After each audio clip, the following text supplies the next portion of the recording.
So the Whisky 16 is one of those kayaks that I really love to paddle myself. So it was a delight to design something, or try to design something that did the things that I like to do when I go out and play. And the main purpose of the Whisky 16 is to get a kayak that will work very well in rough water. To achieve that, I've created something with quite a lot of rocker, a flattish hull section underneath, and a hard chine, which means that when you edge it, you don't have to edge it very far to release the bow and stern to make it spin. Only really needs marginal edging to get that to happen. And yet it has a very shallow footprint on the water.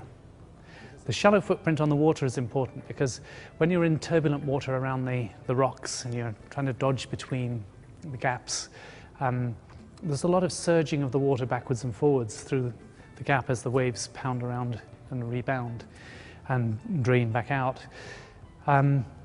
So with a typical kayak, you hop into those areas, and because there's a lot of air in the water, the kayak sits deeper and it's actually quite hard to spin around and control.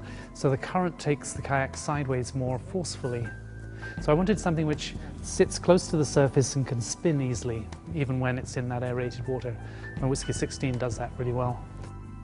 Side slip, you can make the kayak go sideways without turning, using your forward hull speed.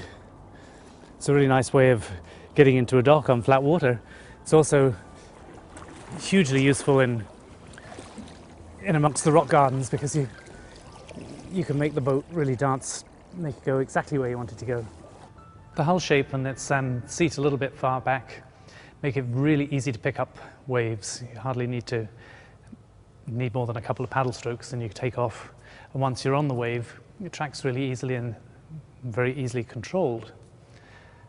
The bow, being light, doesn't really catch in the bottom of the wave in the same way that a lot of other designs do.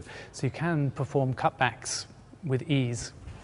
With an upright bow rudder around the rock gardens makes the same features that make it a very good boat for advanced paddlers also make it very good for beginners. You've got good stability, you've got easy maneuverability, and especially with the skeg down, you've got straight tracking.